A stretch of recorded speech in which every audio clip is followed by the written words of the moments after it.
there is a silver lining and to everything. You just have to perceive it in that way. And the more times you repeat this and do it over and over, you're retraining your subconscious mind and your egoic mind to go with that flow. If you can remain present, right, in the present moment, if we stay present and we can acknowledge that in this moment, right here, right now, everything really is fine, you can adopt that and remain on your resonant frequency throughout the day. Welcome to the Consciousness of the Way. I am your humble servant and Sifu, Taoist Master San Qing, and is welcome back, welcome back, welcome back. It's Ray in the house, a very, very popular guest on the channel, and quite frankly, my brother from another mother. Welcome back to the podcast, brother. How are you? Thank you so much. I appreciate you, San Quinn. Thank you for having me again. Thank you. Yeah. You are magic. You are an incredible, powerful contribution to the collective, and you've just got such insight, and your mastery precedes you. And people understand that because when you speak, it resonates. And so, being back on the podcast, we always have great conversation. Just why don't you just give somebody a little, just in case someone just jumped in and this is the first time on the channel, give them a little refresher of Ray. Oh, sure. Ray. We were talking earlier off camera, and he knew that was my nickname when I was a very small child. There's probably about 4 people in the world that know that, aside from you. Anyway, so yeah, my background. Well, when I was very young, I used to isolate myself a lot because of the situation in my home, and it wasn't very pleasant. And so putting myself in that isolated state for 4 or 5, 6, 7 hours at a time, no cell phones, no computers, not even a toy, nothing, it's just me, my mind, and the wall. Eventually I began to perceive energy, and I didn't know what I was doing at the time, but I just knew, I thought everybody could do this. I thought everybody could see the wall and eventually see what it was made out of. But that would eventually lead me down a path of many other things to come, including a near-death experience at the age of 20.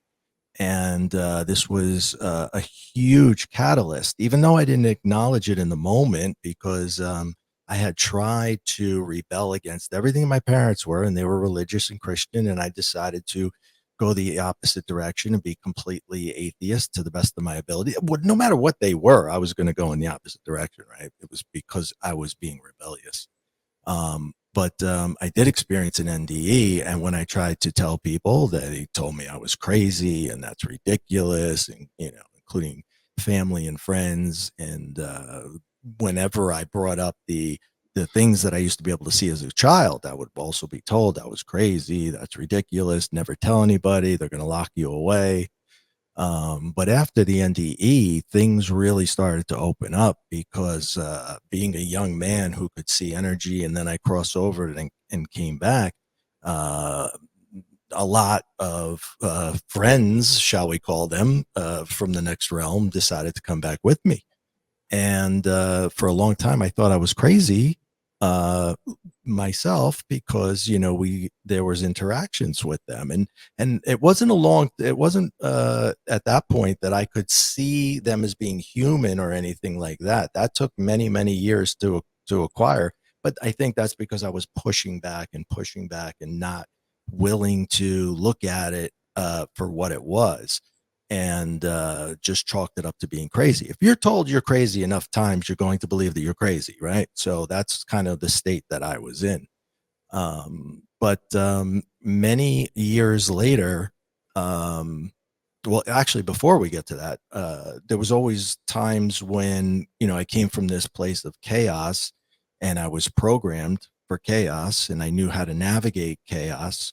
So my subconscious and my egoic mind are always looking for that chaos, because it became a comfort zone for me. And in my 20s, I would put myself in situations where I could potentially die. And that was, I was admittedly, in hindsight, doing that purposely. Like in the moment, I wasn't conscious of this, but I was doing this to self sabotage, you know? And of course, along with that came drugs and alcohol and other things. And there was, a being, shall we say, I don't know male or female, but this is the being that when I did have my NDE, he was at the end of the light, the end of the tunnel, told me it was safe to come into the light. Um, and the same being has shown himself to me in other situations where I was near death. Um, I was in the middle of a shootout in a bar, and he told me how to get out of the bar. I nearly drowned in the ocean. He told me how to swim to shore sideways because it was an undertow. I wouldn't have known to do that. There was just so many times that this being was there for me, and still is to this day. And I'm honored and grateful. I don't know why that he's there. I just appreciate that he is. And so it was many, many years later when I met my second wife. That was the first time I had ever seen one of these energies in human form.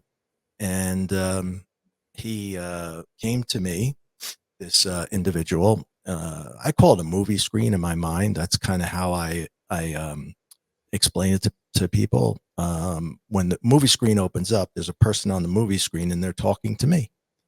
And this particular individual said, I'll never forget what he said. He said, I effed up. I made a mistake. You can help her. I cannot.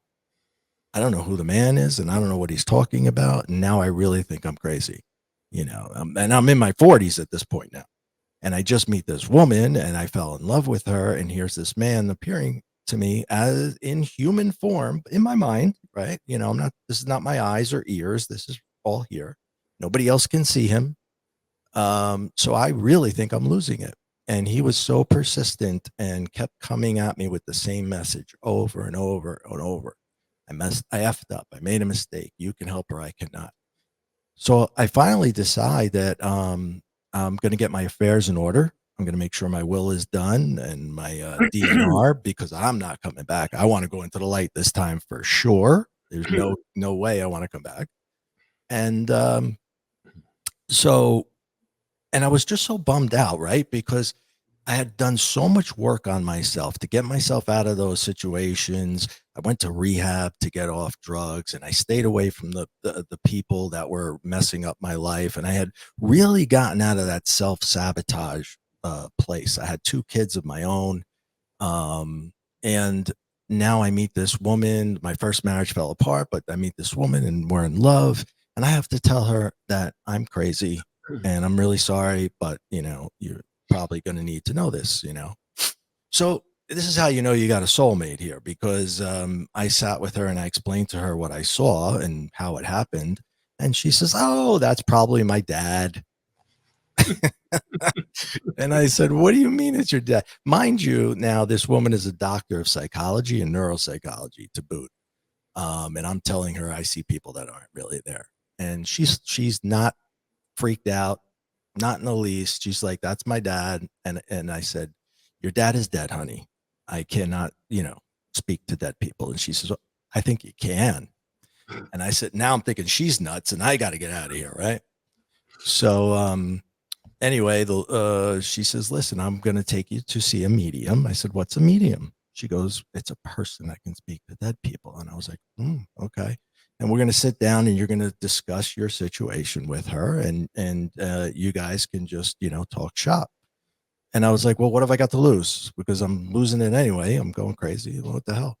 So I sit with the medium, and she saved my life because she understood everything I was going through. She understood the things that I had seen as a child, and even confided in me that when she was a child, her parents had her put away because they thought she was crazy. And I was like, wow, here's this other person. There's another person like me out there that went through these very same things. And it was such a transformational moment. I'm so emotional. I mean, I hugged her and I was just, overwhelmed with gratitude that I had found this other person who could explain that I'm not crazy, but yet I can do these things and it's real. And from that moment forward, I just tried to learn everything that I could. I went back to school for metaphysics. I had multiple mentors throughout the years. And, you know, and then I became a teacher and started to teach others, but I'm still a student as much as I am a teacher. I'm still a student. And I love what I do now. Walked away from the business world, and I'm 24/7 into helping other people and coaching and writing books. And you know, I can for the second half of my life, and you know, I'm assuming I'm going to live to 100, but you know, the second half is going to be much different than the first half in the sense that I'm going to give to this world as much as I possibly can, and to the people in it as much as I possibly Yeah, yeah, beautiful. It's beautiful. I mean, can. this is one of the great things about being um, in this space, and I'm very grateful every day I get to wake up and share space with incredible beings like yourself that are really um, Likewise. opening up and helping people find and return to who they really are. And it's profound. And I think that you know, I do it in a way where I tell my stories, and I don't hold them back, and they're ugly. You know, I'm not proud of what was done to me or the things that I perhaps did to others. But I think it takes that so that folks can kind of relate and know that I'm a straight shooter. You know, like I wouldn't say that this happened if it didn't happen, because I'm telling you, you know, I was terrible to myself and I was terrible to other people, and I had things done to me that you wouldn't wish on anybody. And but I think it was those traumas. In fact, I know it was those traumas that were a part of what makes me who and what I am today. Mhm. And it's what enabled me to head down a path to be able to help other people. So my suffering wasn't suffering so much as it was, dare I say, blessing, because it took me to where I am now, and it made me able to help other people with similar situations. Yeah, yeah. It's so powerful when you can reflect.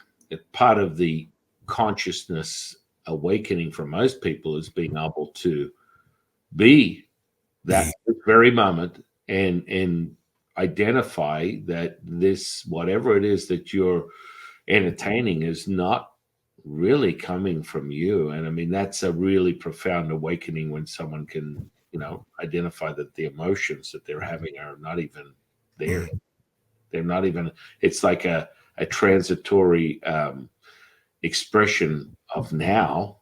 And mhm, more and more you know work out the fundamentals of everything is energy. It has a vibration. The vibration has a frequency. The frequency resonates at a certain signature, and when you resonate at that signature, you can obtain it. You mhm, can obtain that. I mean, the people are like, well, you can't dismiss the trauma. And I appreciate what that really means, because there's this level of vulnerability and in sharing hey, look, I'm human just like everyone else. yeah. And these are things that you go through in your journey of remembering who you are. And Mhm, the more you sort of move through that and move on and realize, hey, look at Ray. He's literally resonating at a frequency that he wouldn't even know what it was, 5, 10 years ago, whatever it is. It's mhm, like so high, and it brings so much joy, so much expansion to wherever he is. And that's self evident for anyone observing Ray's interviews, his training. If you're a student, if you're looking to find answers, he's going to show you. And that's really important. Um, I'm big on the show me factor. I want to see it. I want to experience it. I want you to be able to give me this present moment and have me realize something that 5 minutes ago wasn't even on the menu. You know, one of my favorite quotes of all time is Shakespeare. Nothing is either good nor bad, but thinking makes it so. That's from Hamlet. And it's all about the thought of what your perception is of what is, right? And that will determine what is for you. And certainly we have a level of reactiveness, but you can be angry, or you can be you can experience anger, right? Big difference. I am angry. I'm experiencing anger. Experiencing something comes to an end. When you define yourself by what the it is, now you are it. So changing that perception of what is for yourself. And when tragedy occurs, this is going to take a long time. So I'm not trying to diminish, people who've lost loved ones in any way. It's going to take a longer period of time. But we get upset as humans when a car cuts us off. I mean, that's just okay. You get upset for 1 second and then let it go, because otherwise it's going to ruin your day. And then you're going to go home and say, this car cut me off. This guy was such an idiot, blah, blah, blah. Now you ruined somebody else's day. And now you're carrying it forward. And then you get to work and you tell everybody at work, this guy cut me off. I nearly died today, blah, blah, blah. Let it go. Just allow it to be, and look at it from the perspective of you didn't crash and your body's physically fine. And now you're able to get to work, right? Don't look at it as it was a negative. Look at it as it was a positive. And changing that perception of things is going to change your outlook and change your frequency and change other people's around you. Oh, amen to that, brother. Because I mean, it's kind of like the simplicity of it is overlooked.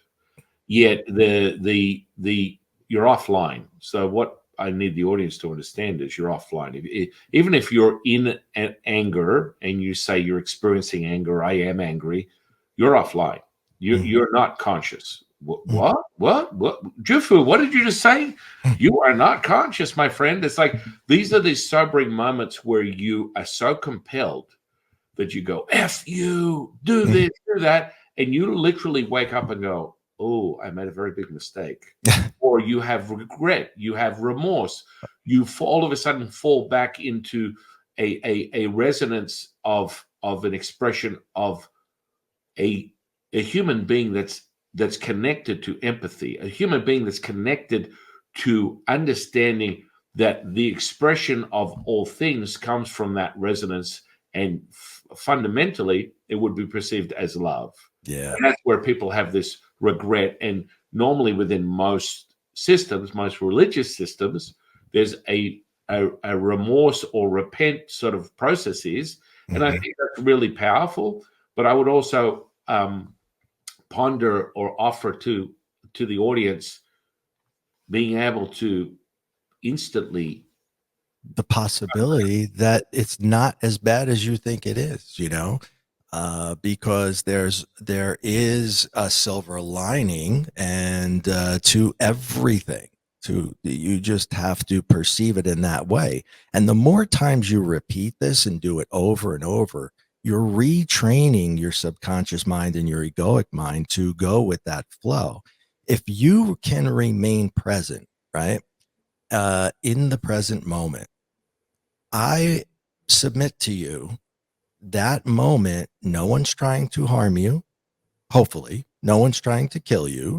Nothing negative is happening to you, right? So if we stay present and we can acknowledge that in this moment, right here, right now, everything really is fine, you can adopt that and remain on your resonant frequency throughout the day. Sure, will you get a little bump here, a little bump there? Yes, but you can come right back to square one, your centered self, if you look at it from that perspective. I didn't die. I didn't have a crash. Don't look at what could have happened and be upset by what could have happened. And even if it did happen, you have an accident. Well, you know what? I didn't get hurt. or I didn't get hurt that badly. There's just always a positive way of looking at it. Changes everything. Yeah, I think that's a great way to start looking through the diamond and another facet, right? From a Yeah. Taoist perspective, we mentioned the mother, the Tao, and it's a diamond with different facets, and those facets are expression of what a dear friend of the channel, James Toomey would say, spiritual consciousness. Mm. There's this collective right now that's sort of a resonance that would be altering the Schumann resonance of the earth. And another friend of the channel, Alexis from Ascension Diary, she reads the Schumann resonance on a daily basis. So she's been deep down that rabbit hole, and there is this current sort of resonance of a 7.83, right, which is basically the running rate of the Earth. Now, recently, it's been popping off through something that is exhibited as being an artificial interference that's bringing it up to 12, 18. Now, if anyone understands what that means, it means that normally everything is a macro of a micro. If you just embody all is one, one is all, the present moment is now in the center of all things. This is consciousness 101. Mm-hmm. So that means that your heart is an expression of the earth. Your whole body is an expression of the earth. Right. Within ancient practices like Taoism, this is fundamental. So the torus field, the electromagnetic field that you are transmitting, is a RNA, a carbon copy of the DNA of the earth. Yeah. You are effectively potentially manipulated by that resonance. Yeah. So at 7.83, and it's artificially being altered to 12 and 18. And so in the world of brainwaves, what does that mean? If you're sitting in a 12 or 18 hertz, you are high beta, highly myopic, over focusing, extremely analytical in your head. It's all about the thinking. And if you're thinking, you're not knowing. If you're knowing, you're feeling. That comes straight from Lao Tzu. When you feel it, you realize. So that brainwave is literally manipulating your optics. Yeah. And you are subject to that, because until you have a deeper insight, coming to Ray or coming to myself and mastering the emotional content, which is transitory, yet you think it's your life, everything's a thought, feeling, and emotion, you will be subject to the myriad of different things that come through that brainwave. But first and foremost, you get up, your body produces serotonin, you start creating this brainwave. That's just the beginning of the day. That's how any human being would stand up and go, for the circadian rhythm of the earth, I'm standing at this point, and this is what it's transmitting. So you have this brainwave, and it's literally being altered. But the good thing is, Lao Tzu was very clear to me at the beginning of this year. This year is only going to get better. It's like, what are you talking about? It's going to be financial destruction. Everyone's going to die, brimstone and fire. I really want to put, I'm so sad. I want to put a pin in all the fear fakers that love to make a lot of money from this sort of like perception. Yeah. To disappoint you guys. But even from her own observation of that resonance, it's starting to pop off for the next year and a half in the 40 to 60 hertz.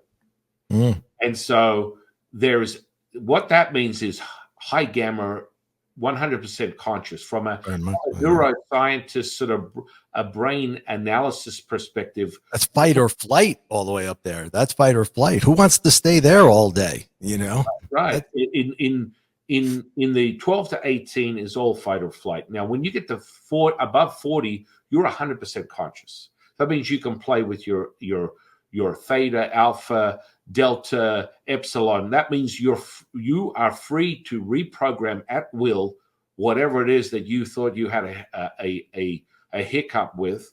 And so when the whole earth is transmitting this, which sort of goes with the prophets that are talking about, oh my goodness, conscious collective is raising. I had a friend of the channel, Dawson, on last week, and he was talking about, and I mean, I don't know where he got the data from. I don't really care, but You know, 20 years ago, 1%. He claims 1% of the world was meditating, and Yeah. now there's clear data saying there's 20% of the world meditating. I'm like, that's impressive. Where it came from, I just believe you. I'm not really into the fabricated numbers or manipulative numbers. I want to experience it, and there's fundamentally something different going on planet Earth. Yeah. So this True. brings us back to what Ray said. It's like the present moment is all you have. And when you're able to access it, and if you're thinking, you're not knowing, if you're knowing, you're feeling, if you are able to access it, as in now, which everyone can, that's what Ray is offering right now. It's like, listen, you can level up by listening to me right now, and you have an opportunity to alter the synapses in your brain just by listening to what I'm offering you right now. You are going to change the energy information highways of your neural network just by listening, just for a second. So if you dip your toe at the deep end of the pool, you do it enough, you become used to the temperature. Right. And then all of a sudden things change. And so what are your thoughts on what's going on right now in the earth today? You know, many people are speaking of this overall movement, and even Eckhart Tolle has mentioned that if this movement does in fact reach the tipping point, which is where the majority becomes conscious, we could actually, live in a new Earth, a new world. I'm very optimistic, and I do see a lot of since COVID. It would seem to me that more and more people are opening their eyes to the possibility, and I think it was the mortality of that made people realize, hey, I need to take a second look at things, and maybe there's more out there that I don't fully understand. And it unfortunately usually takes something like that to do so. Something that's eye opening. However, we also have the entire Eastern Hemisphere fighting with one another, right? So we've got a lot of troubles on that side. And I hope we are moving towards that state. And I definitely think that we are, to a degree. To what degree? I don't know. Like you said, where does the data come from? I don't know. But I am experiencing myself. I feel that I am resonating with more and more people. One of my manifestations personally was to reach a larger audience. And in order to do so, they would have to kind of tune into my frequency to a degree, at least, to hear and understand what I'm saying. So that has really transitioned for me, as you said earlier, as of late. So I am hopeful that, and very optimistic that we are moving in the right direction as a humanity as a whole. Yeah. I mean, James and I had a conversation about this, and it was a very small podcast conversation, 7.5 hours. But hey, look, it's not a big deal. Well, we can do 7.5 hours, and easy. With an incredible company like Ray, I have no problem. We can go. We'll disappear. I think we did an hour before we started recording. Exactly. And it's just like it's so smooth and easy flowing. That's what Wu Wei, the very center point of Taoism, is all about, which is effortless action, which is where most people tend to, a lot of these new age spiritual awakeners or manifesting peddlers, I like to call them. They will be like, hey, you can have a thought, you can have a vision, but you must have action. And that action does not have to come in the material sense of the word of your physical body actually moving towards something. No, you become a magnet where everything moves towards you. Right. But this is the misconception and the delusion, quite frankly, where a lot of these manifestors get. I believe that's the fundamental flaw of the secret, is they separate you. So the biggest thing is you get separated. So the secret is so flawed, and so many people are like just disjointed and bitter about that, because I read it and I did it and it never happened for me. Because if you listen carefully, the first thing, one of the fundamentals is what are your values? Mm-hmm. So for you to actually manifest at that level of a present moment, you are not you. What a You great subject information. Sorry, go ahead. perfect example. You just reminded me of a conversation I had with my son. He was about 20 at the time that we had the conversation. And he says to me, Dad, he goes, if you can just manifest anything, why not just manifest $1 billion? And I said, is that what you want? $1 billion? And he says, yeah. And I said, why? And he goes, well, what do you mean? I could buy any, have anything. I said, really think about why you want this money. Okay. And he's confused. He's not getting it. He's not seeing yet. And I said, well, what can you do with the money? Well, I could buy anything I want. Okay. So you're looking for better material items? And he goes, well, no, no. And I said, okay, so what else can you do with the money? Think about what you can do with the money. And he says, well, I just, and he's all of a sudden it clicks and I see like a light bulb will go off and he goes, freedom. So manifest freedom. Don't manifest the $1 billion. Don't worry about how the freedom comes.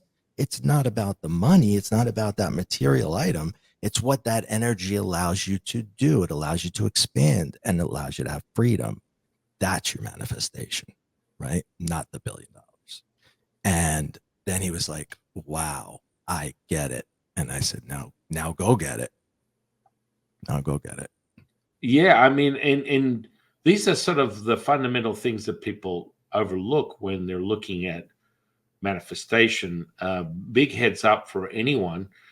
The universe doesn't have a moral compass. So this is another thing. So it's like, how are you perceiving it? You're separating it and you're making it about you instead of the whole picture. And when you're able to resonate as this present moment, you're just like a moth to the flame, a fly to shit. You're the magnet that creates your reality, and you are extremely lucky. Whenever anyone asks me, so how are you doing today? My response is always the same. It's good to be me.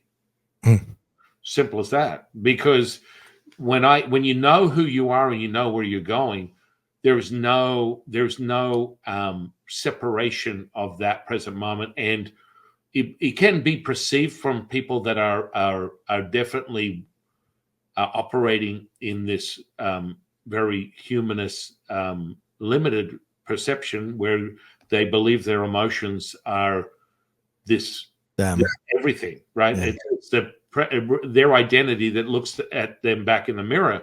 And this is sort of like where it doesn't matter. People look at people and go, well, this guy's a complete asshole and he's got billions of dollars because he worked out how to access a state of consciousness that has nothing to do with whether he likes chocolate, ice cream, Netflix, and, swimming in the Bahamas for 3 weeks at a time. This is the thing. It's not about you.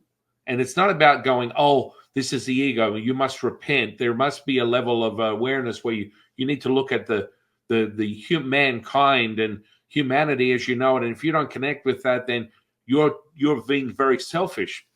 That's not what Ray and I are talking about. And that's the fundamental misdirection and delusion that people get caught up in. And the simplicity of it is, if you're thinking, you're not knowing. If you're knowing, you're feeling.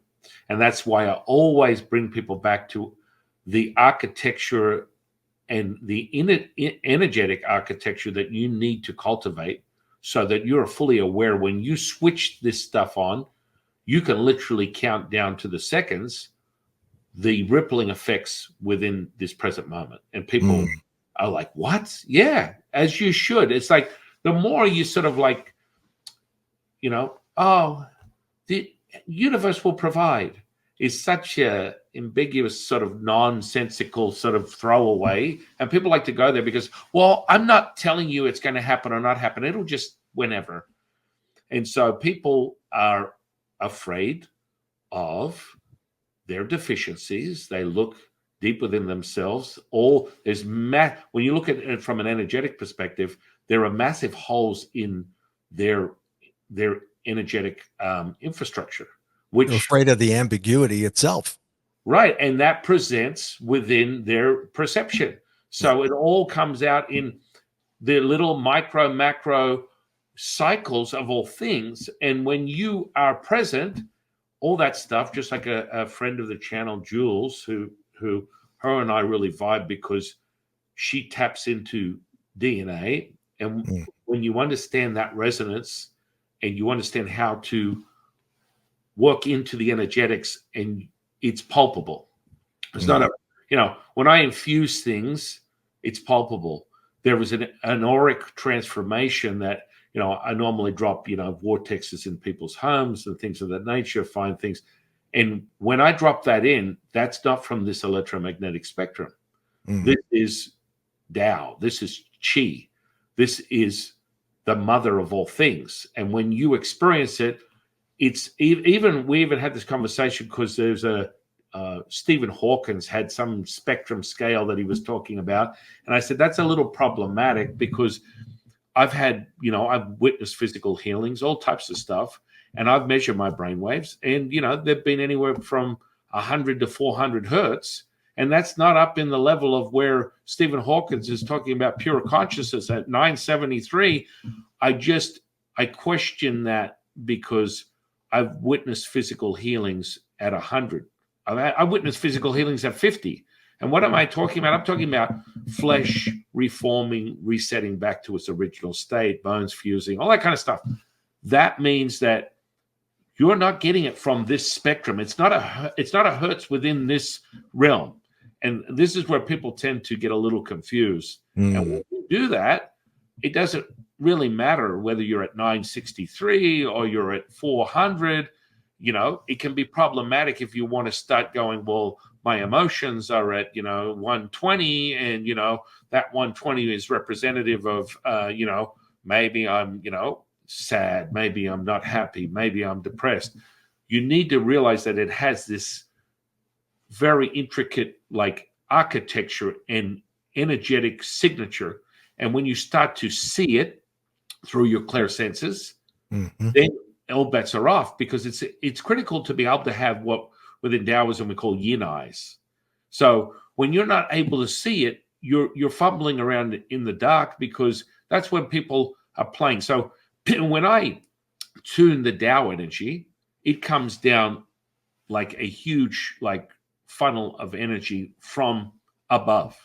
When you're moving other energy, generally within yourself, it's going to be a spiraling effect that comes up through the body, and it will transmute into the energy centers. Each energy center within Taoism are dantians, and they have 81 chambers in each dantian. And when you turn those on, like this 81 chambers moves in a spiraling effect that is counterclockwise.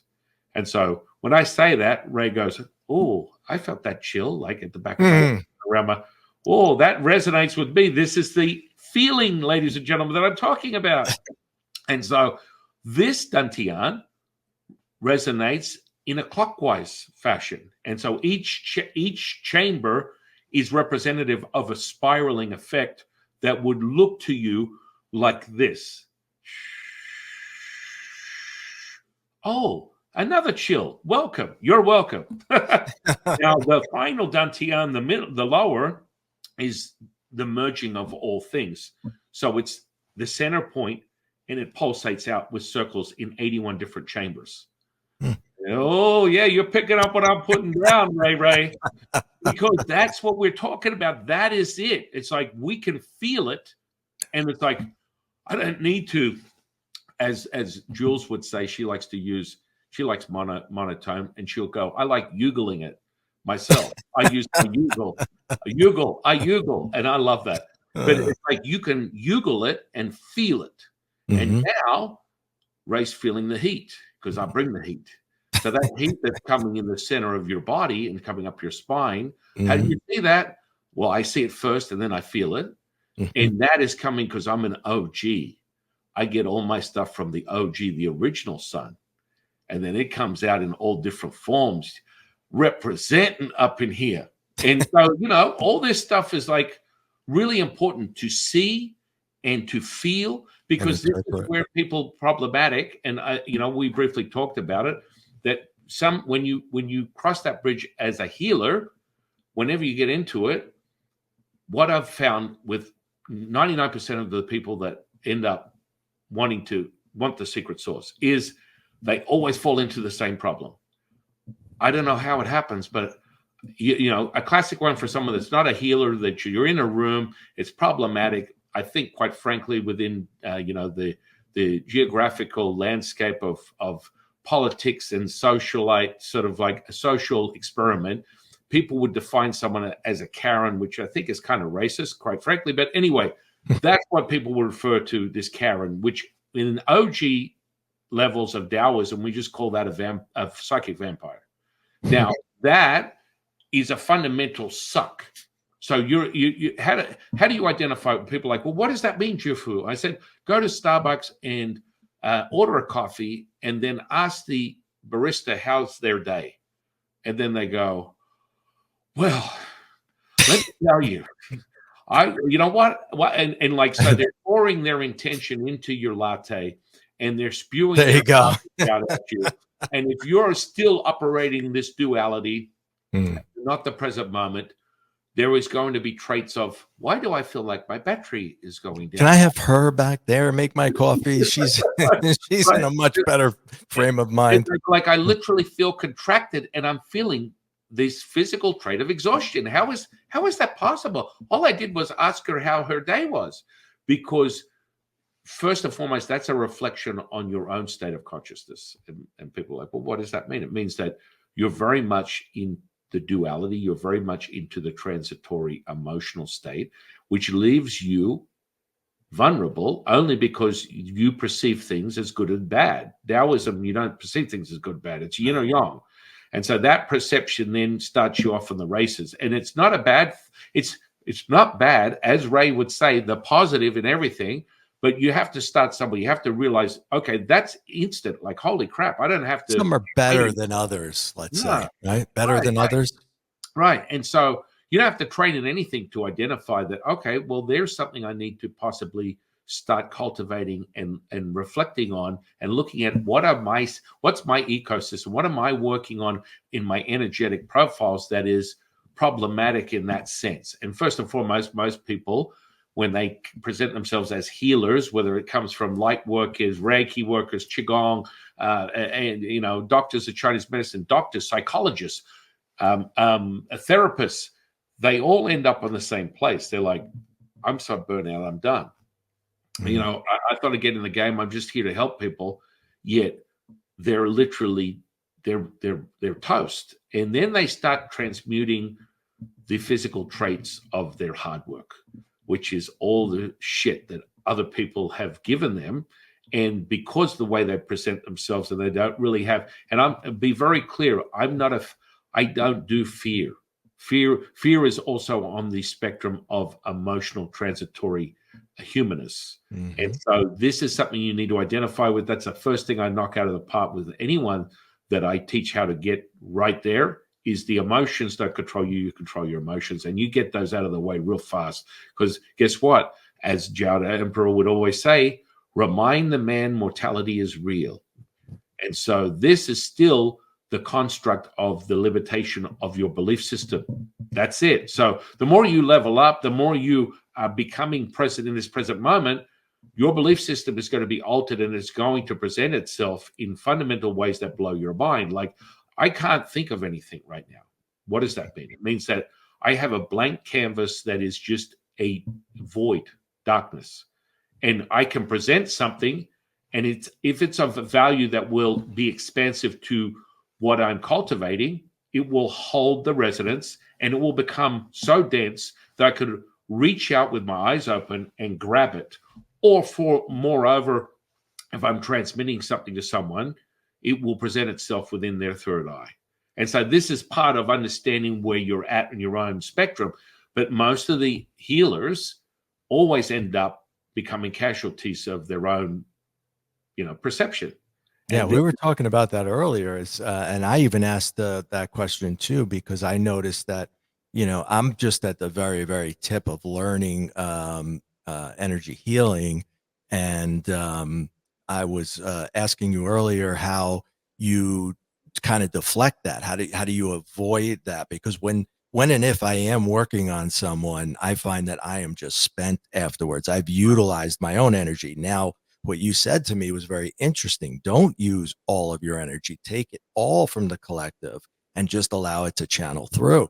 Now, that makes a lot of sense because I know I'm doing that, but I must, at some point, I'm incorporating my own in order to have that feeling of being tired or exhausted.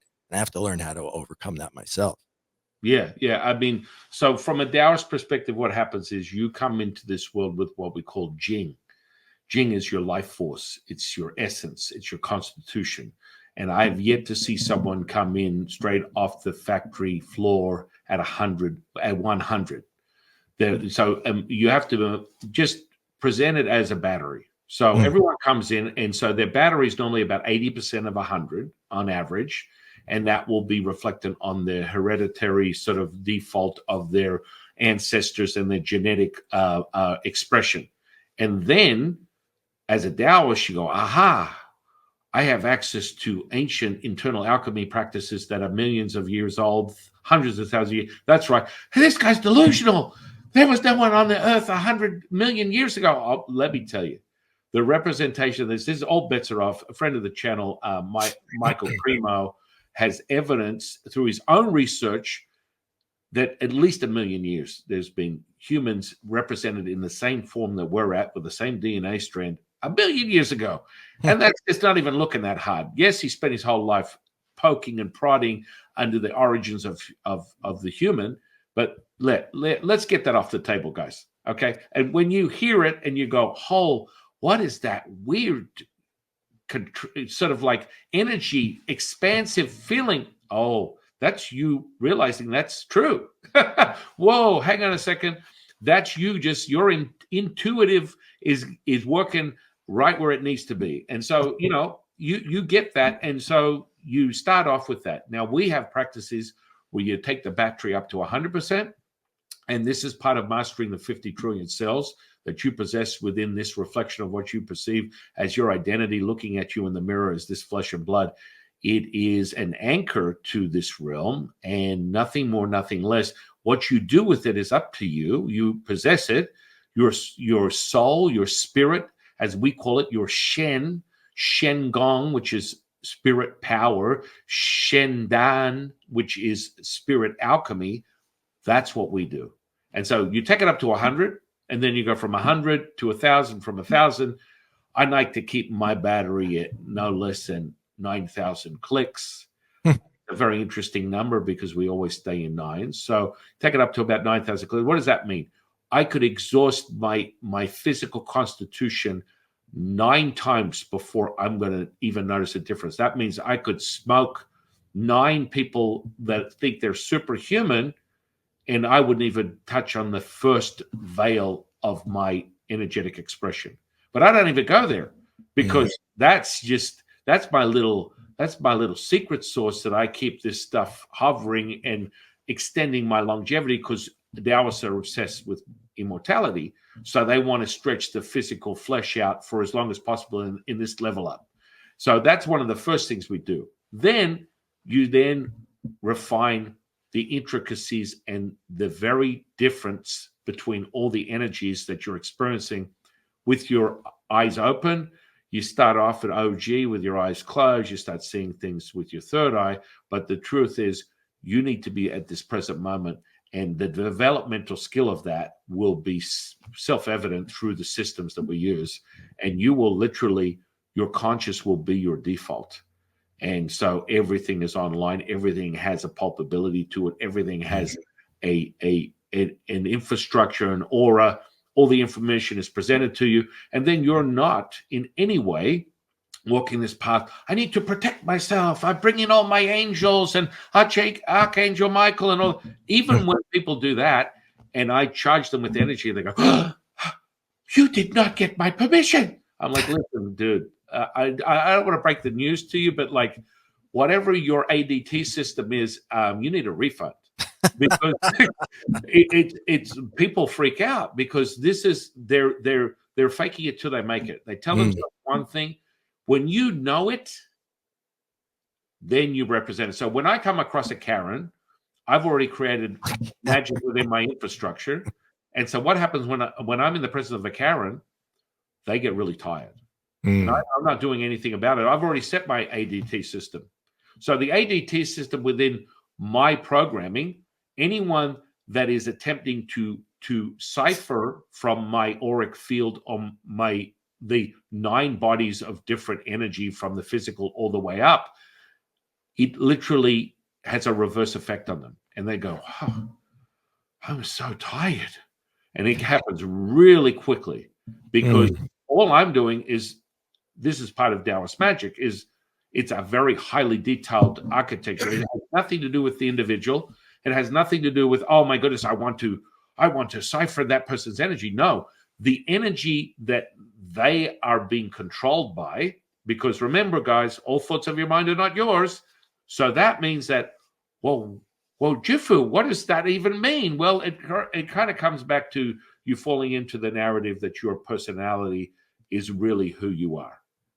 And that's an expression. I don't ever want someone to wipe their personality. I think the virtue signaling within a spiritual path is a disservice for most people, because I took my shirt off my back. You know what? I sold my house. I left my wife.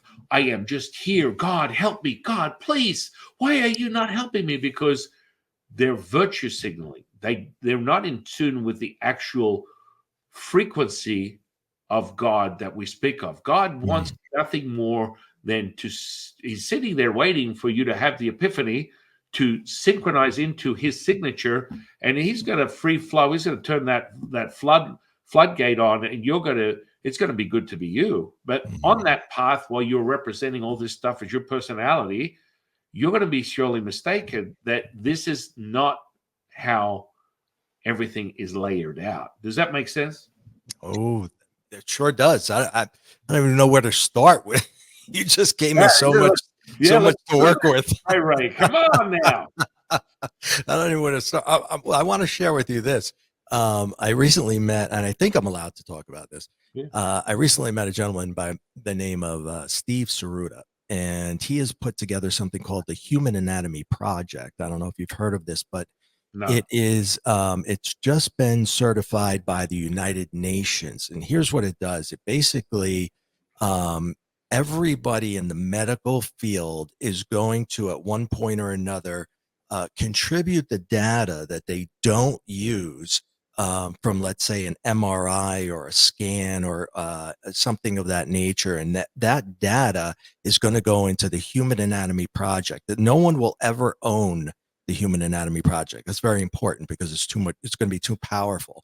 But the objective is to be able to distinguish every cell in the body and the frequencies that they exist on, so that someday we can use that data bank of information to find anomalies. And when we find anomalies, we know that one day that might be cancer, or it might be this, or it might be that. Let's take say a liver, a healthy liver. The cells are always at a certain frequency, and now you get a little cluster that's not within the norm, right? You now know that that is going to be an issue later on. So if you remove the cells, you remove the anomaly, and this is in a medical field, medically or otherwise. I mean, I guess we could do it energetically. Anything could be done medically, right?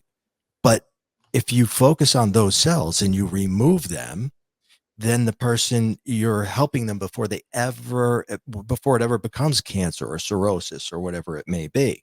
So this project, I actually offered to, he asked me to help in any way I can. And, I'm going to ask him to meet with you as well, because you're far advanced more than I. and we can contribute to the project by writing papers based upon our healing processes and how we can utilize this data as well. But the idea is, let's figure out what frequencies the cells are on when they're normal, so we can identify the abnormalities before they become a deadly issue or before they become something significant. So you're going to ask, why is he doing this? Well, first is everything that he does is about leveling the playing field. This is not his first company. He's done many other companies that make the little guy able to do what the big corporations can do. So eventually, with the Human Anatomy Project, everyone is going to be able to buy a license to access it, no matter how small you are or how large you are. And you'll get access to this information. And with it, you can make predictions for your own patients and clients. You can also discover how to heal things, right? Come up with just about anything, because everything vibrates on a frequency, right? Every cell in the human body. And when you can distinguish what it's supposed to be and find those anomalies, you can prevent just about anything. I mean, really, it's endless. So the company that he owns is Gemini DT, or Digital Twin, and you buy a license from Gemini DT, and you have access to the Human Anatomy Project. And there's already a dozen countries outside of the U.S., deliberately so. He's going outside of the U.S. to bring all this data in before, so big pharma can't take it over and eventually own it. But it's just I'm proud to just be a little tiny portion of this, because this is going to change the world and change medicine as we know it. Well, Ray, are you the poster child for a campaign to promote the very stuff that I actually teach people in? You must be. Come on now. I'll be your campaign person. I mean, I'm thinking you are, because Taoist writes the app that I created. He puts people in a brainwave of over 40 hertz, you go straight to gamma. But moreover, I have an actual training system called Taoist Writes the Architecture of Healing, and we go directly into the frequency, and we go into the color and the light, and it is palpable. So we're using geometry, we're using colors, we're using frequencies, and it fundamentally has an instant result. Like, say, for example, you had phlegm in your throat or in your lungs, or it was present dampness. You take the color, you take the geometry, you take the frequency, and due to the level up, which you literally get an activation within this training system, you become a mastered energetic alchemist, and it instantly dissolves. Like, we're talking like you have like congestion where you can't breathe. You take the formulas, and they're all individual, depends on what it is, and it dissolves it instantaneously. Are you saying this because I have allergies right now? Yeah. I've been sniffling all the time. It's allergy season. And so when you're speaking my language, you're picking up what I'm putting. I'm gonna share everything with you, and we should meet.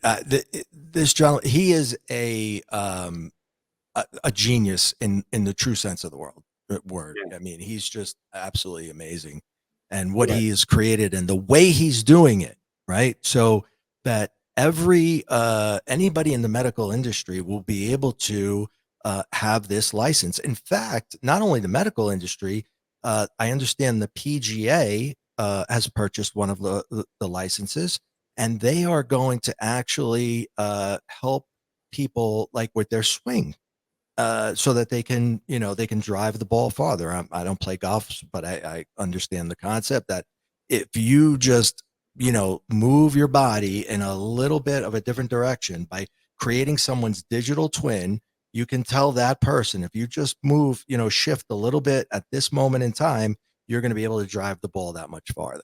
So it has unlimited possibilities. this Yeah, yeah. project. I mean, that's cold consciousness, brother. Yeah. But when you can witness it, Hmm.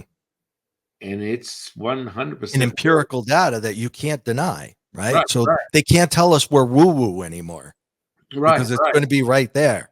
Well, I mean, and I've been measuring the results of my stuff for decades, and using EEGs to measure the brain waves. Yep. But I it's also self evident. It's like a physical healing. It's like it's there, it's gone. The Right. classic one where I have someone that goes, "Oh, grandma's in a coma. I got your number. You're that guy." And that's just a normal day in the office for me. Grandma's in a coma. The doctors tell me they're going to die, and tomorrow they wake up and their vitals are regulated, and the doctor is scratching their head, going, "What the hell?" Now, from a friend of the channel, Tom Campbell, he would call it, coming from a left brain physicist perspective. Even though he's an intuitive, he really operates as an intuitive. He's an OBEer who's been training people out of body for the last 60 years, part of the Monroe Institute. You ever heard of this? Oh yeah, absolutely. Yeah, so he was there for a while. He's doing his own thing, but his words were, "That's just your attention intention changing the probability." And well, it's very probable. Holy crap! It's highly probable for the last 30 years on a daily basis, Tom. And he's like, yeah, I mean, once when you're able to resonate there, and this would come back to what Ray said was, guess what? Once you get into that state and you start training in it, it becomes tangible. And so this is where the Taoist stuff comes in. So, I normally take someone from a zero to a hero in 2 days, training them in the Taoist rites, and then they have a plethora of healing tools that will be self-evident. And like literally, put a shingle on your door, open for business, and act like you're the next coming of Jesus Christ. That's how it works. Hey, whatever is necessary. How that works? People. Whatever's necessary. But it's an intensive. I'm a show me guy. I'm not a floundering talking head that gets a little old. And so people are surprised at how quickly they can change, from being Physical state, mental state, emotional state, everything is on a frequency, everything. And when you learn to tap in and manipulate those things for yourself, you can change anything within you, around you. Dare I say others? Hopefully you'll use that for good, but yeah, you can. There's just, it's limitless. It's absolutely limitless and amazing. Everyone listening to Ray, call the number at the bottom of the screen, and I'll give you a special 10% discount for Taoist rights right now, today only, the next 30 minutes. And I mean, people, it's crazy because I'm working on some stuff right now that will hit a very massive audience, and there's definitely a collective. When I put these frequencies in, like for example, you want to change, a space, and this is where I get into when I train people body dowsing. Dowsing, yeah, of course. Body dowsing on a Taoist level is being able to measure the ideomotor response, which would be more refined within a tarot card reader, a dowser, a pendulum, a swinger, whatever you want to call it, a Ouija board. It's a divination transmission, and you use it. And when you understand how it works, and you can see with your own eyes the energetic flows, you use a deeper fundamental mastery of feng shui that is very advanced. It's not as simplistic as things that you've had representations of over the centuries, over the thousands of years. I'm revealing the secret source of stuff that people go digging for, they can never find, because this is part of it. And I was telling you that story about John Chang. And so the same guy that he and I work for, he's like, you're just like John. And I don't get into it never excited. It doesn't get me all warm and fuzzy to really concentrate on zapping people with electric shocks. It's not my thing. I don't get all motivated by the idea I can transmit heat out of my hands and burn things, even though I can. Absolutely, I'm right there if I wanted to focus my attention on it. But I use those masteries for, oh yeah, I want to shift someone's consciousness, envelop my forearm, drive a skewer through my arm, pull it out. You won't see an entry or exit point, and people go, "What the?" Hey, that's just well, the longer we talk, I vibrate from head to toe. You know that, right? I mean, you could probably tell by just looking at me. Right. And that's what you bring. You bring it. A lot of people tend to, when I have these conversations, a lot of people are like, I never thought I could feel this through a digital platform, but when San Qing talks, I'm just like vibrating from it, just like Ray is an email. Yeah, you master these states and you bring it, and this is what it's all about, and this is so very important. Anyway, so John was like, Damati was like, I was holding a banana, and it's so funny because when he said that, I was like, holy shit, because I read it in the Magnus of Java book. This guy followed John Cheng around for a whole year, documenting all these crazy supernatural phenomena back in the 80s, right? So this was way back in the day. And even now, I don't know a single person that can transmit heat. I don't. I've never come across. I've seen people levitate. I've seen people heal people instantly. I've seen it all. I've seen it. I've been a part of it. But the transmission of heat, do I know it's possible? Yes.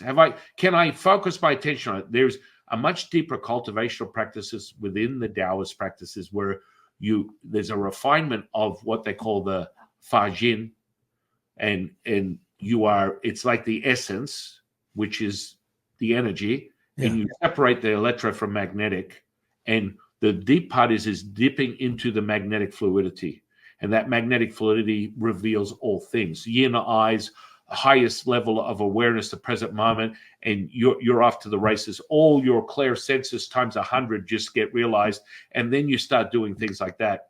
Now, for me, when I channel Latsu, which I'm doing pretty much all the time, even at a subdued level. But let me just say, if I sat down, I did an episode channeling him, and people ask questions.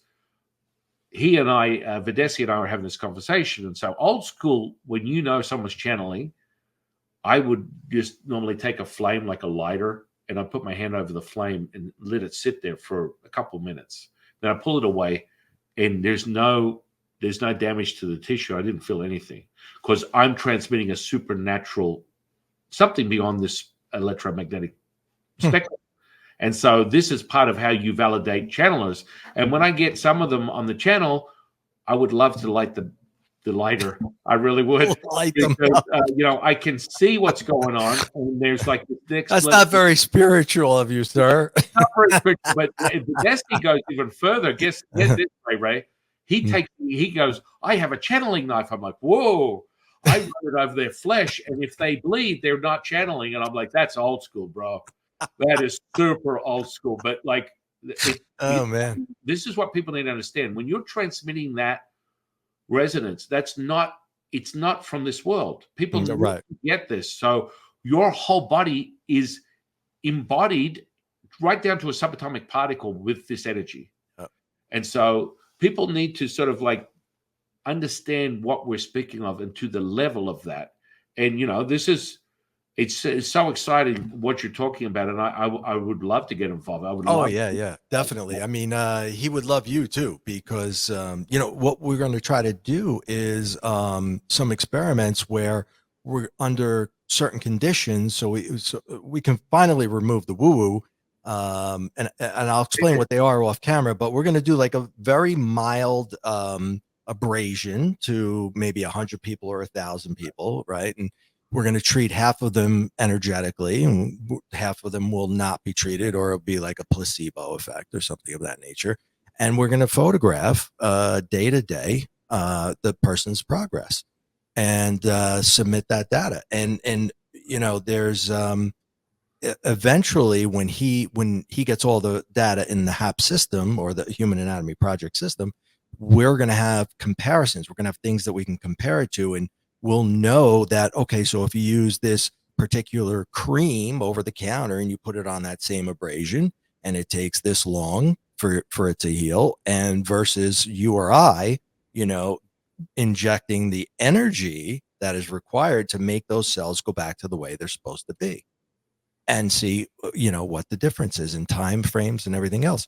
So I'm really excited about it. I think it's just going to change the world, and you can look it up as the, if anybody wants to check it out on the internet, you can look up the Human Anatomy Project, but you can also look up the company Gemini DT, and get a lot of information that way as well.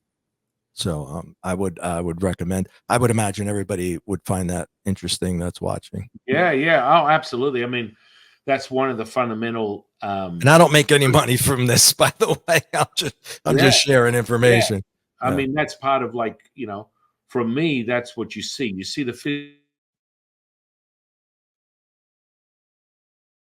I'm sorry. I think I lost you. You just froze.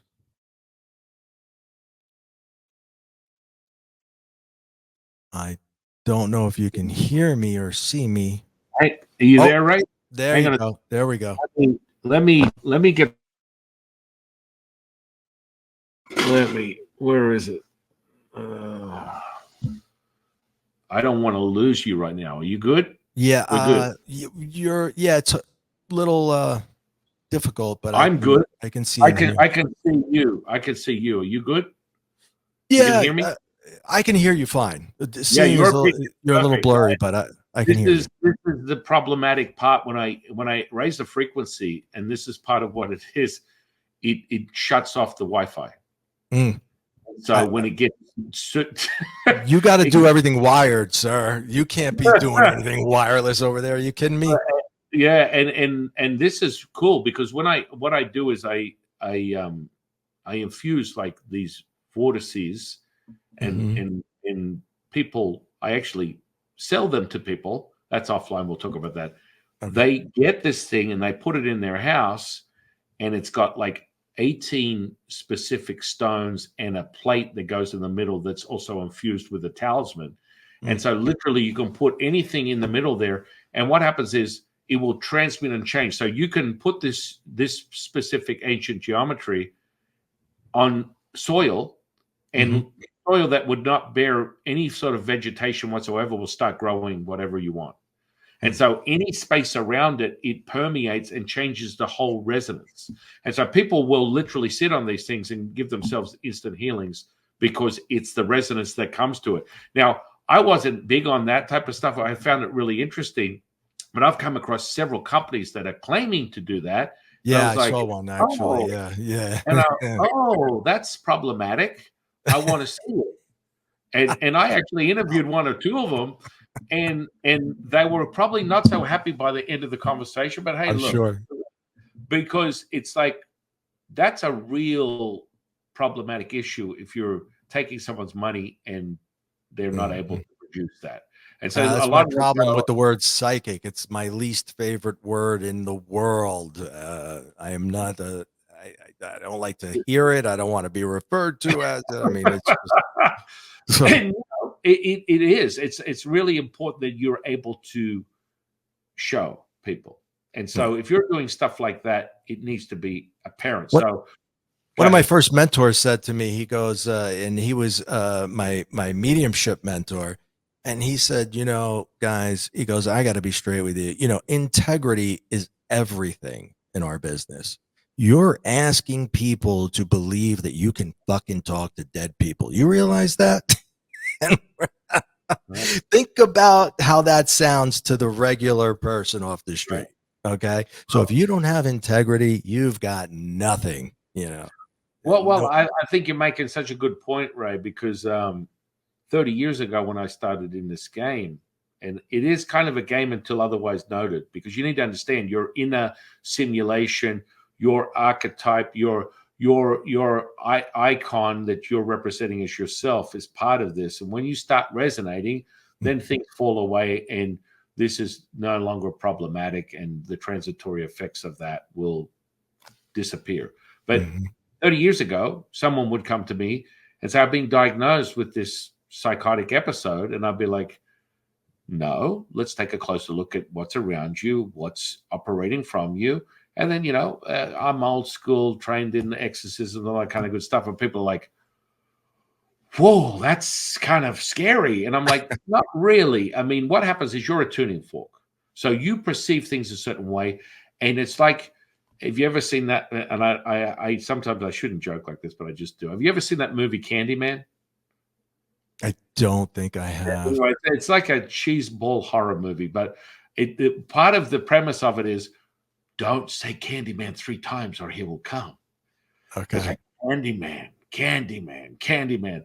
And I'm like, listen, guys, if you are entertaining this narrative, there's a dialogue going on with something that is giving you the ideas that you're depressed, giving you ideas that you want to be isolated, giving you ideas that you want to fight with this individual, fight with yourself, leave your job, leave your family, leave your husband, find your happiness at the bottom of a bottle. This is a dialogue that's going on with something that can be problematic, right?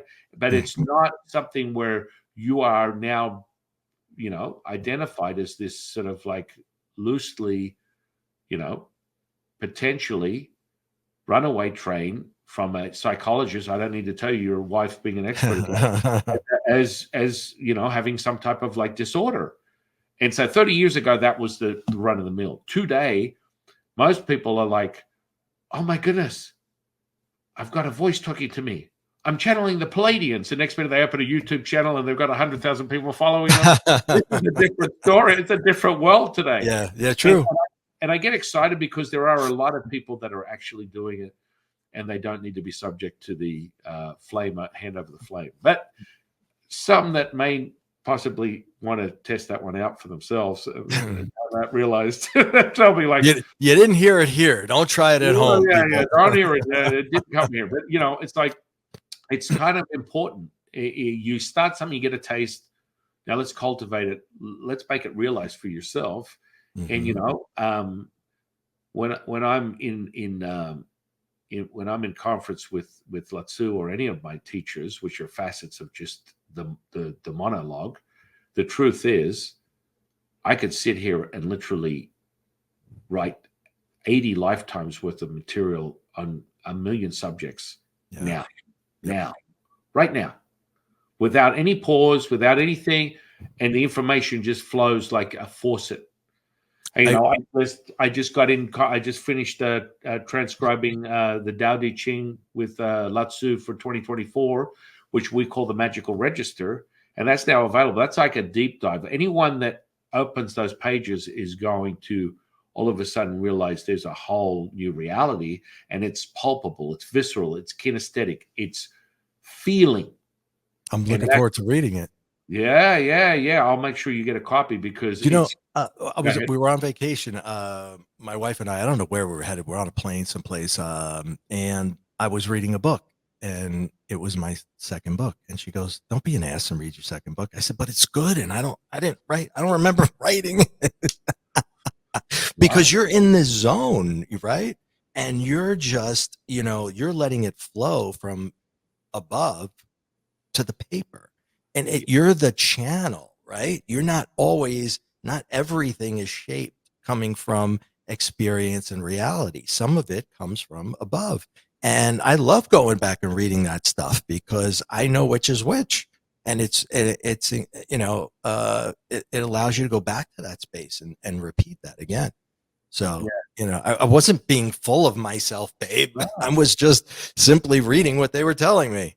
Right. I mean, this is the part where you get to identify.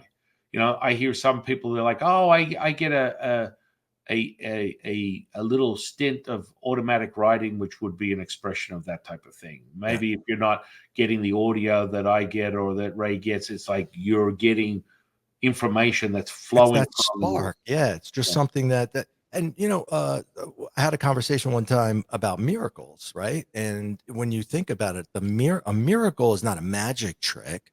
A miracle is receiving this download that allows you to do something that's never been done before, that people find to be incredible, right? Like there's a story in the book, and I'm speaking to my son, and we're talking about miracles, and I don't know how, why, or where it came up, but I'm opening up a box, and I said, "Do you think that?" I said, "I ordered this.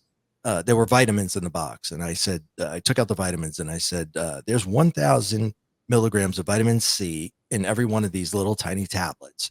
Do you think 100 years ago anybody would have ever thought that you could have 1,000 milligrams into this little thing?" And I said, "Now look at the box." I said, "It came from California, and I'd ordered it yesterday. Do you think so much as 50 years ago anybody could have seen that getting here overnight?"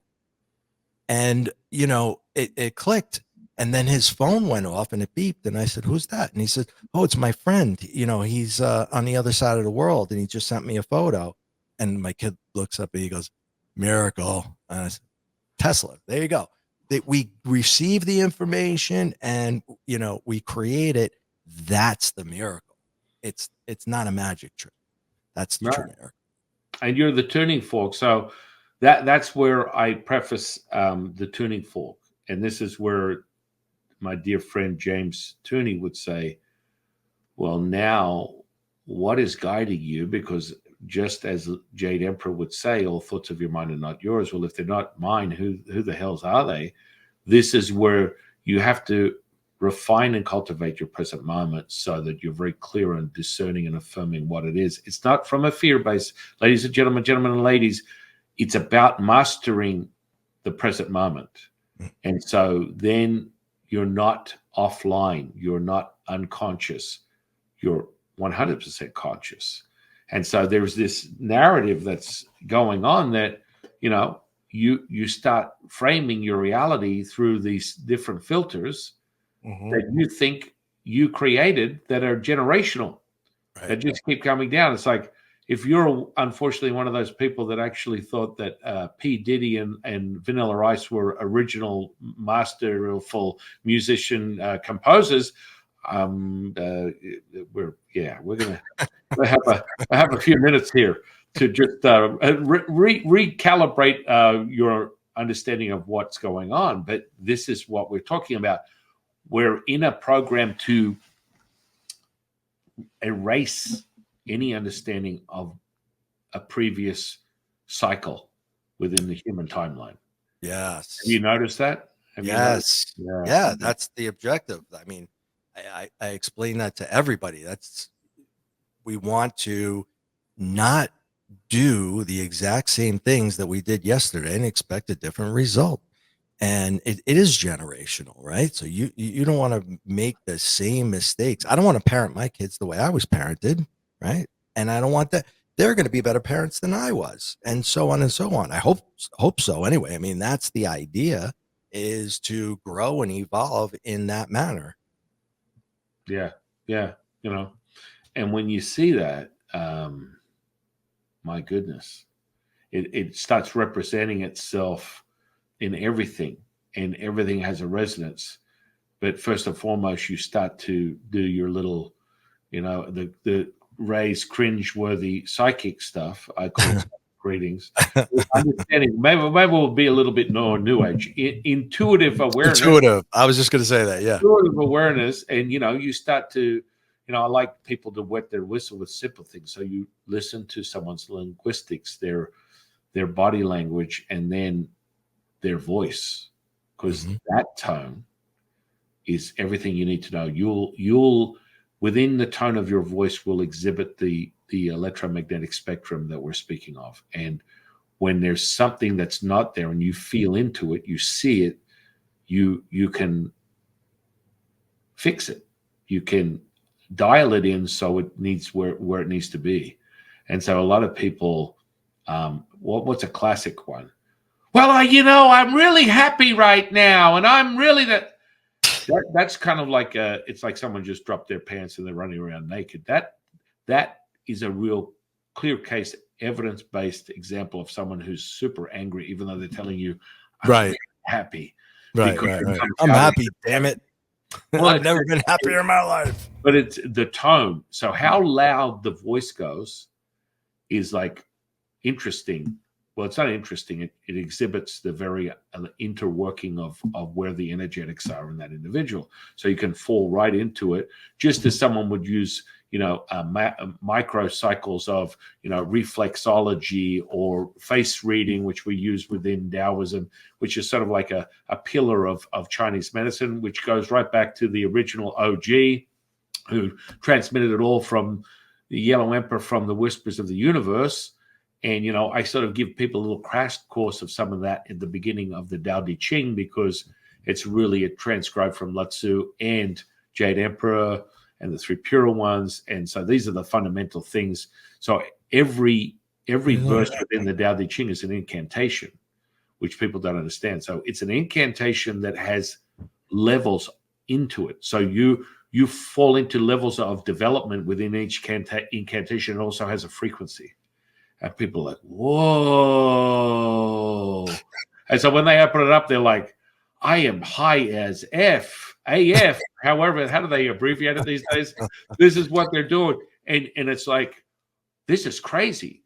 So what happens is the words will present themselves, whether you can see them. Let me just give you an example. When you read it, it becomes visceral.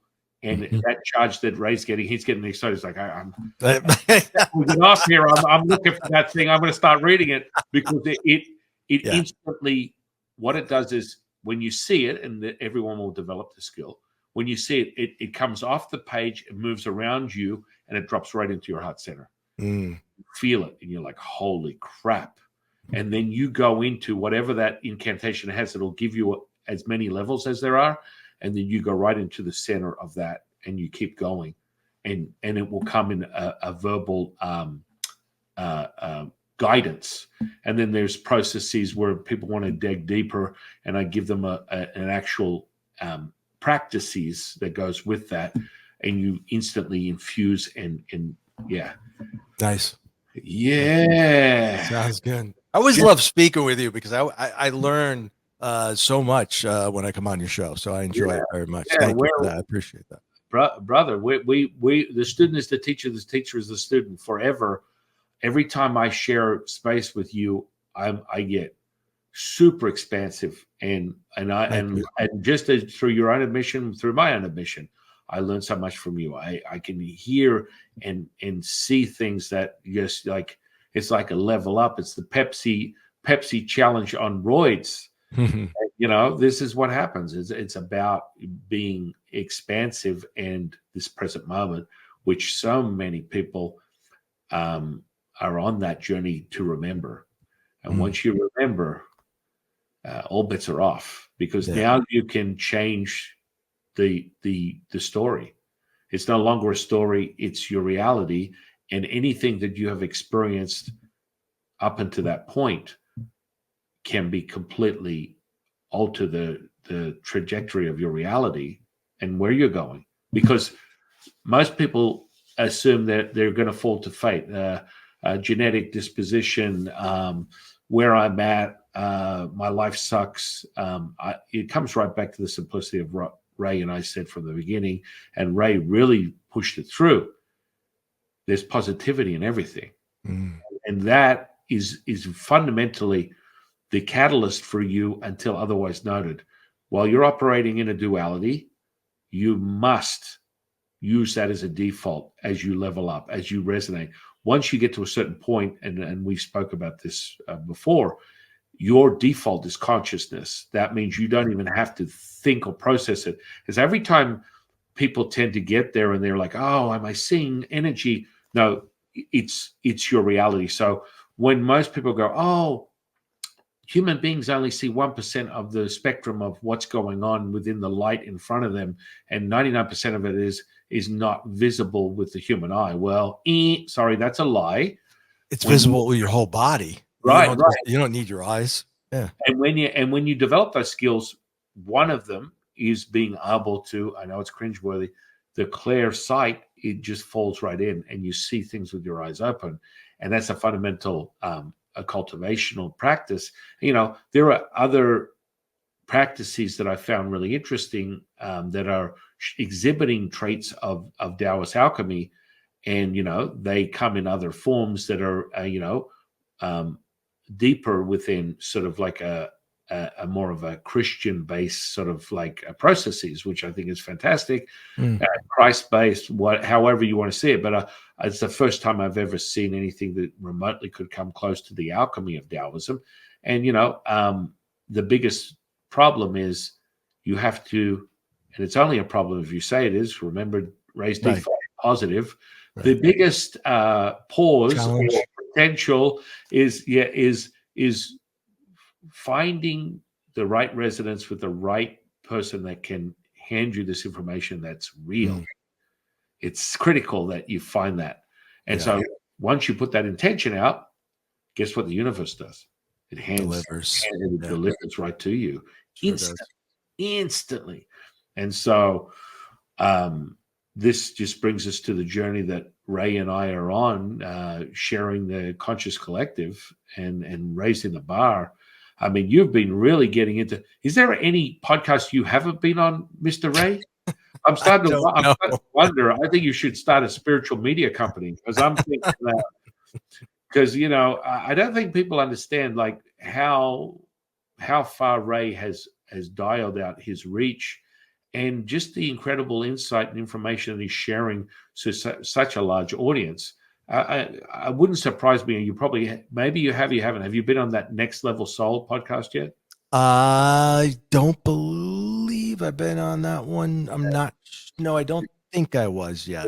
Yeah. Well, but since October 31st, when I put the intention out there that I wanted to increase my audience, I did 70 something podcasts since October 31st of last year. I think I was one of them. I'm not sure. But, yes, you were. Of course you were. Yeah. I'm not a big. You're way more excited about that stuff. You know how it goes when you manifest something, you set the ball in motion, and it's like a snowball that's rolling downhill, and it gets bigger and bigger and bigger. And I'm just very grateful and honored. I think I'm going to use the new age psychonaut version of reality. I'm going to microdose my mushroom experience and keep it to a minimum. I love interviewing other people. I just don't like. It's not it doesn't get me all warm and fuzzy. So yeah, I guess it's coming out, but because of my not wanting to, it's trickling out. But the incredible people that I'm getting to have conversations with is mind blowing. It's just I feel the same way. It's so wonderful meeting so many other people in this space, and I didn't even know there were that many podcasts out there until they started calling. So I had no idea, and I'm just I always say yes, and I'm honored to be on every single one of them, and yours twice. So yes, thank you for that. Thank you. That means I must have done a good job last time. Yeah, you're an OG. You'll be back again. Don't you worry. I'm psychic. Hang on. He's going to be back again. Don't you worry, ladies and gentlemen. This has been great today. Thank you. Thank you. Thank you very much.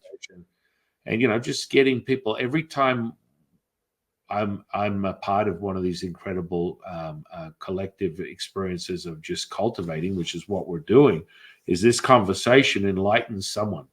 Someone watches it and goes, "Oh my goodness, this is exactly what I needed." That made 1000% sense to me, and I just had an epiphany. I had this visceral kinesthetic charge that made it known. Holy moly, I'm right where I need to be.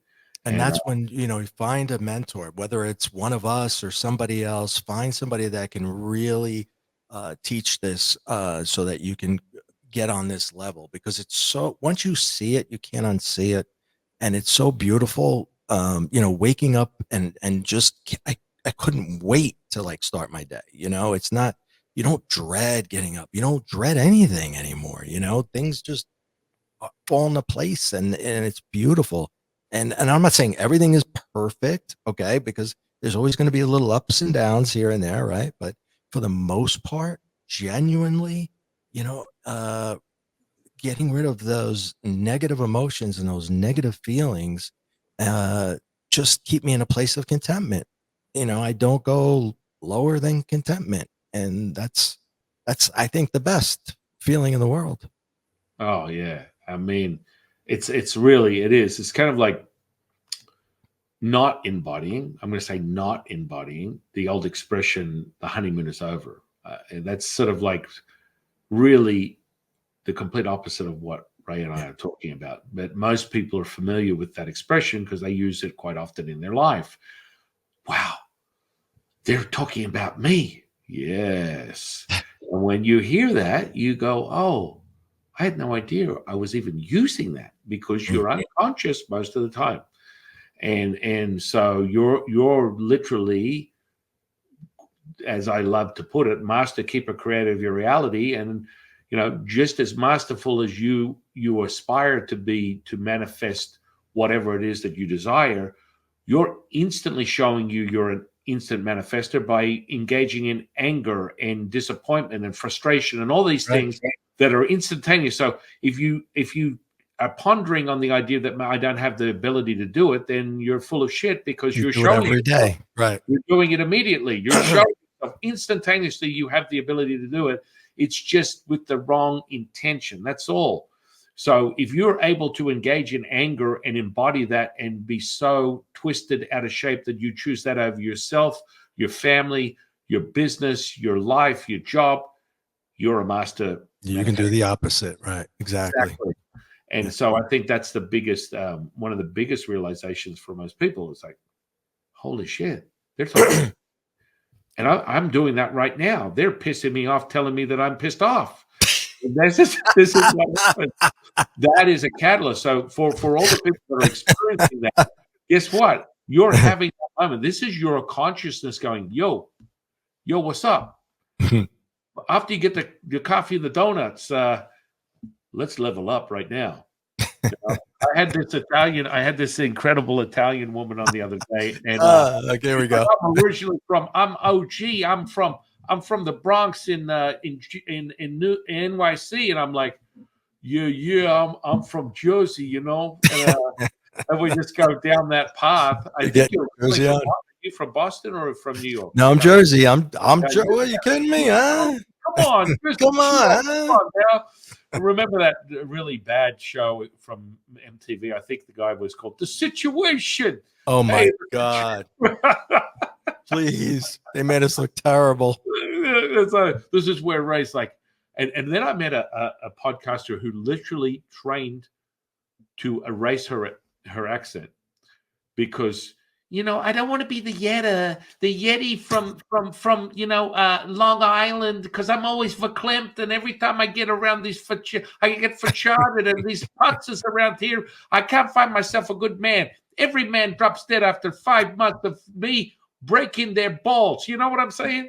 Who doesn't want a good old-fashioned Jewish wife? You know what I mean? That's like the death sentence. I'm telling you, if you come from New York City, this is time out, guys. This is very bad. Oh my God. Can't believe you said that. Hey, man. And the infectious joy that Ray and I are having right now, and you guys are having your hearts feel engulfed with the blood, with the nitric oxide, with the oxytocin. This is what we're talking about. Dopamine, just a feel good, man. That's how your life is. Now, you can take that resonance right now that's engulfed your heart, where you feel almost like you can't breathe, because you're feeling that love. That's what that is. That's what we're experiencing. And it's not a typical example of someone that might look at this and go, they're laughing at someone else's expenses. Absolutely not. This is us enjoying a moment and being able to express ourselves in what people like to call laughter, joy, bliss. And you know what? I'm not going to erase my personality, ladies and gentlemen, ladies. Any students I have, anyone that ever interacted with me, people that use the Way 126 that are OGs of this channel, which are in the thousands, I got news for you. They know me, and they're like, how do you do that? You're like, you're in your personality, but then you show me this profound healing. That's not possible. Listen, it's very possible when you master it. So mastering that facet of multidimensional state is a mastery. I mean, I shared this on the channel many times. An example of that was a couple of months ago. I was driving with my family, And this cop pulled me over because I was 10 miles over the speed limit. And he was super anxious. You know, I'm like, oh, this is interesting. You know, tire kicker, definitely. My personality was not having it. So he's walking up to the car, very confrontational, very fearful. And he had his little minion traveling behind him. He's a priest. How can he talk like that? I can talk like this. It's all right. The reality is you need to be able to move from personality to this present moment. And if you erase yourself, you're going to be surely mistaken. It will be fundamentally a very, very disappointing moment in your own realization when you attempt to do that. So getting back to the story, so they come up to the car and they're like, why are your windows down? And I've got all my kids and my wife in the car. And my personality is like, I'm not having it. Can you explain to me, officer, why you are attempting in your mind to want to draw your firearm on my family right now? And he's just like, license and registration now. And I'm like, you know what? Are you having a bad day? And you got to be very, very careful and understand the facets of difference. Now, before he even got out of the car, I was in another dimension, altering the very fabric of how he was going to express himself. That's right. Yeah. So when I'm there and people would at face value see me at personality, I've already altered the whole rippling effect that people are like, damn, no, you didn't. Yeah, I did, but it's a mastery. And so he takes the license and registration. He walks off. He goes, I'm going to give you a ticket. And I'm like, okay. No, you're not. But anyway, went back to his car, came back with a smile on his face. And this was my healing for him. And he was like, thank you, sir. You have a beautiful family. Just drive slower next time. And he gave me a warning. Mm-hmm. And he was open.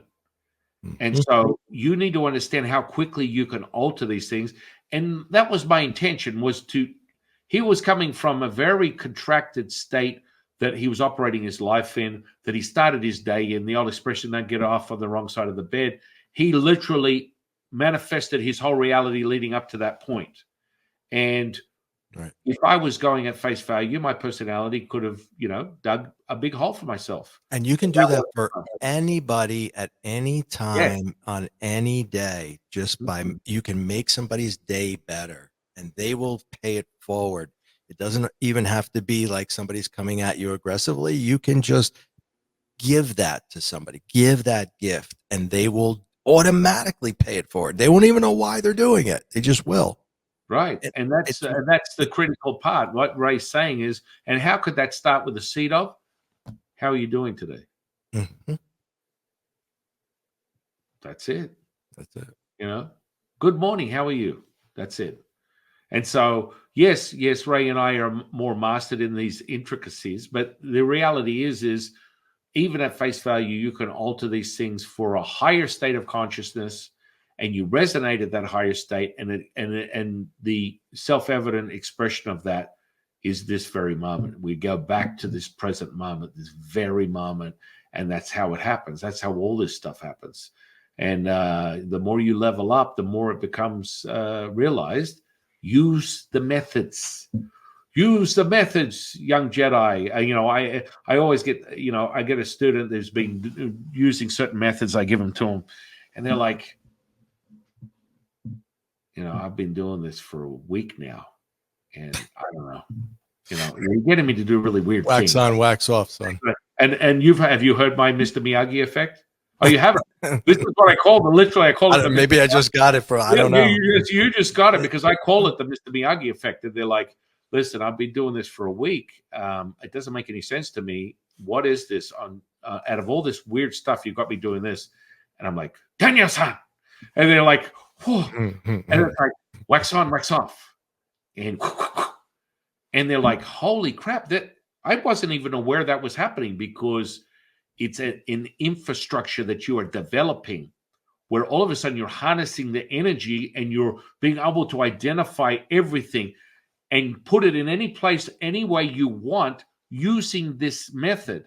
And so I call it the Mr. Miyagi effect with the sidebar of the Pinto realization. And people are like, what is the Pinto? You're driving in a Pinto, and I tell you to pull over on the side of the road. And they're like, okay. Now go to the front, go to the hood, open the hood.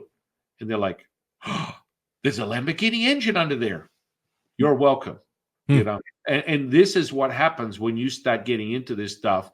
If there isn't a single thing out of place, there's not a letter, there's not a sound, not a word, not a color. Everything has a specific place because it will acquire a desired result within your infrastructure. Right. And that's critical. It's like, you know, don't get caught up in the semantics of what you're looking at, which is, I want to get healed. I want to solve this problem, that problem, something else. We're going at a much bigger level, my friends, when we are helping you remember who you are. And when you do that, you get all these incredible, I call them side effects. They're side effects of your very commitment to what it is you're doing.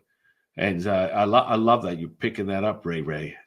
Yeah, you got it. You got it, brother. It's like what do you think? I can't read a little energy too.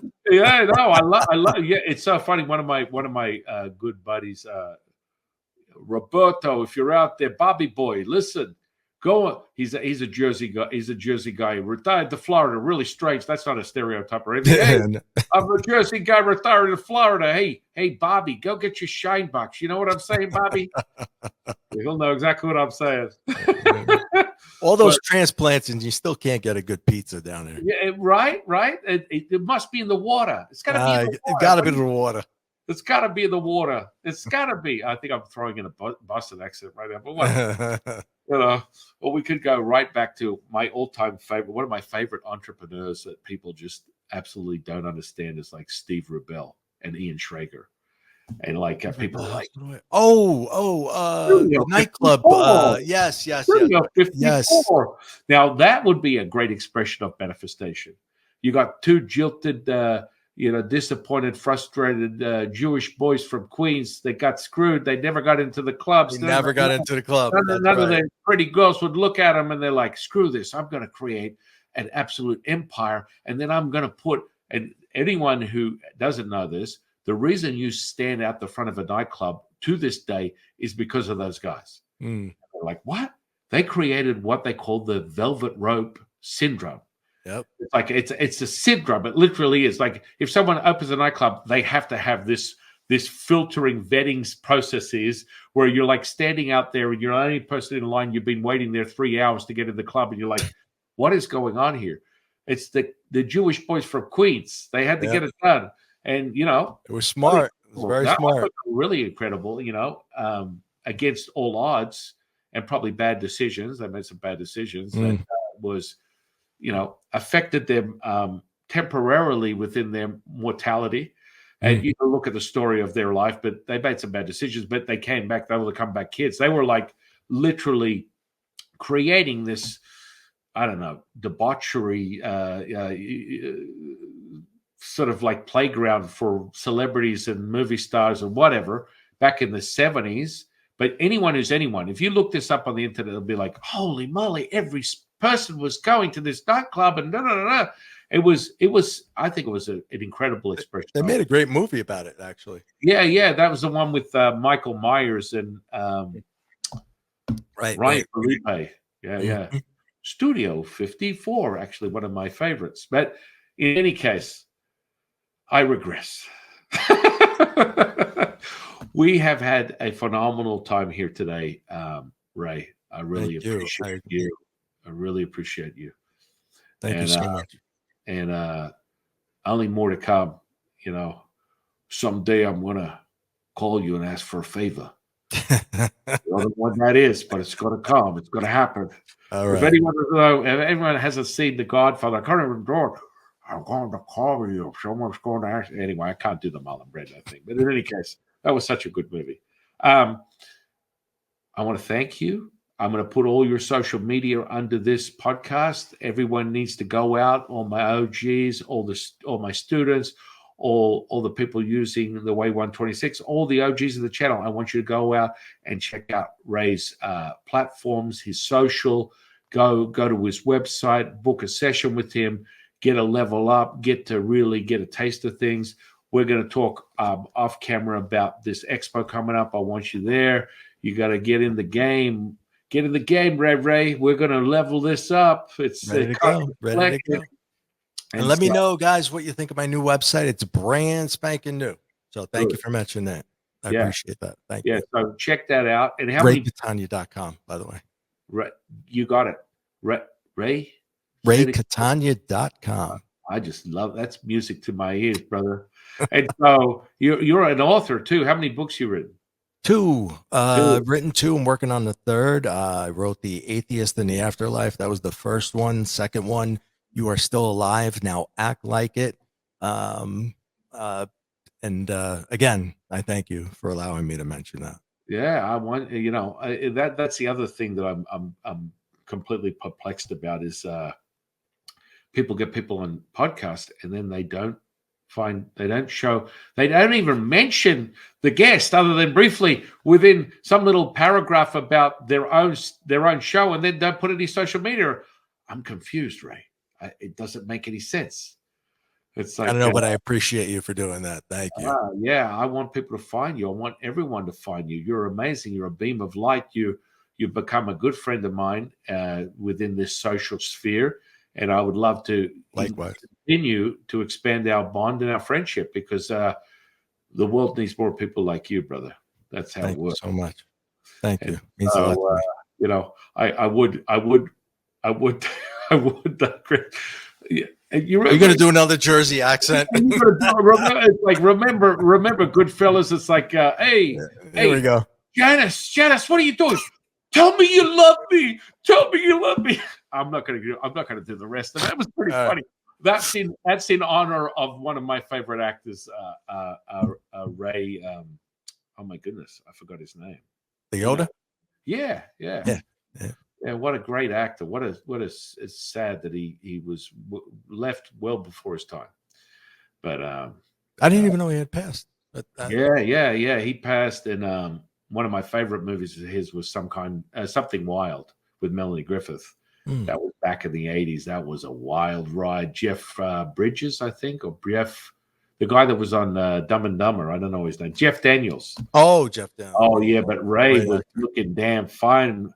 Ray. Oh, he my favorite. He was really like, the Qing, the energy, the essence, the presence. He was a natural born actor. Just crazy. I'll have to check that out. Yeah, check that out. Like you just go, wow. What a stunner. He's got those crazy husky eyes, man, that freak you out. They're like, whoa, they're like blue. And that's not contacts, man. You are freaky. And then, tint the old eyebrows and the eyelashes and they pop out. What a great actor. Rest in peace, brother. And please don't call me. Because this is what I do. I end up throwing the reel out and next minute they're in my ear. And, I'm like, what do you want me to do about this? Honestly, I mean, like I said, I had Dolores Cannons on a couple of months ago. She was like in my ear for weeks, complaining about her training system and all that. I'm like, honestly, I'm not going to get the bullhorn and the soapbox for. I appreciate what you're saying. If I come across someone and talk about, and I've had a lot of her students on, and I've talked about this very event. That's why she came. That's 100% her. Pardon me. That's why she came. You have 100.